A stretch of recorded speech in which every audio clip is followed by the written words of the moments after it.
Hi, this is Chad with United Studio Tech, and I'd like to talk a little bit about the replay box. So the replay box is our answer to the ultimate reamplification device. This is based on a design that I came up with more than 20 years ago. Being unsatisfied with the reamping devices that were available to me at the time, particularly there was a recording experience I had around 2005 where we were using an off-the-shelf reamping device in conjunction with a boost pedal and just getting a really thin sound and a lot of noise and still not really sufficient gain to drive the amps to the level that we needed to. And I came home from that experience really determined to make a better mousetrap.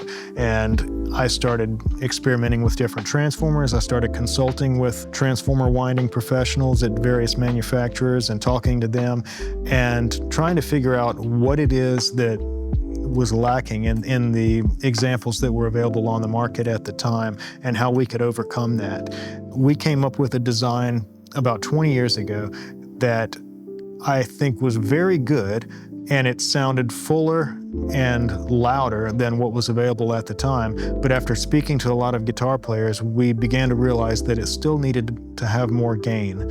And one thing I did not want to do was to bring in active electronics, just because when you talk about a wall wart, you're talking about a cheaper type of power supply, and you're talking about adding noise, adding distortion. There's more potential for other types of interference. It just seemed that that was a step I did not want to take, and that there should be a way to solve it passively. We finally were able to figure out how to wind a transformer that gave us just enough passive gain to give it about 3 to 4 dB higher output potential than its own input under ideal conditions without really causing degradation.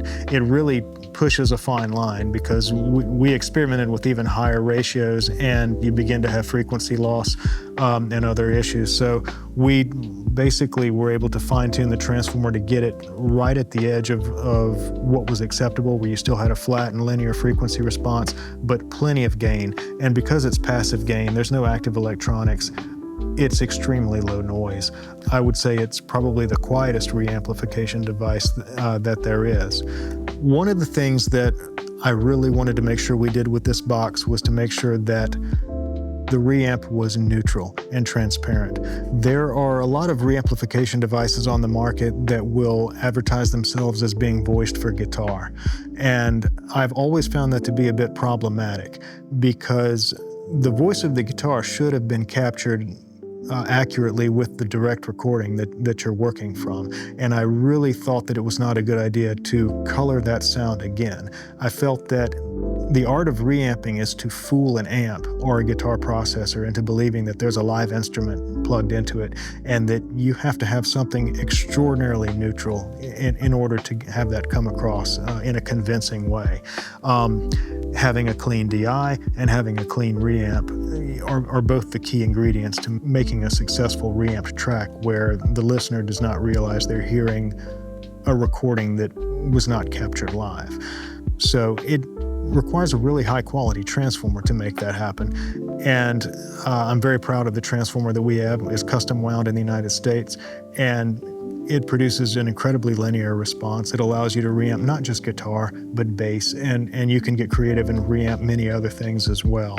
One of the other things that came up in talking with guitar players was the desire for, since we already had the transparent side of this covered, was making something that intentionally did offer some coloration as an alternative. And so I started going back to the drawing board and experimenting with other circuits. I tried involving inductors, I tried other transformers. We wound up coming across another type of transformer design that would give us an intentional saturation and warmth and accentuate the lower mids, as well as roll off the top end just a little bit and give you a little bit of warmth, a little bit of girth, color. Not a huge amount of color, but certainly enough to where it is audible. And for many years, I was hand making that product alongside the original transparent one. When the time came to bring this product over to United, I realized there was enough real estate in the enclosure that we were designing to put both circuits into the same box. And so now for the first time, you have both of the handmade reamps that I made over the past 20 years available in a single enclosure. Since this is a box that I had made by hand in a different form for many years, I was very concerned about what I call the Klon Centaur phenomenon, where you had this very beloved handcrafted pedal that when it got moved to mass production, everyone really just wanted to have the original instead. So I felt like there was a lot of pressure when we brought this over to the mainstream company to make sure that this held up in every way to the original hand-wired units that I had made over the years, and in fact would be improved upon. And I feel that we did that. We not only maintained the original transformer that I had been building, no corners were cut on that, but the durability and the cosmetics of course have been improved massively, which you can only do with a professional company. And we're using higher quality switches that are gold contact sealed switches. We're using a higher quality potentiometer that has 10 times the rated life expectancy of the potentiometer that was used on the handcrafted units. And even the board design itself uses wide curved traces with no right angles and as few vias as possible, so that it mimics the impedance and the characteristics of a point-to-point wiring as much as you possibly can with a rugged circuit board. So I feel that this, in every possible way, lives up to the original hand-wired units and then some.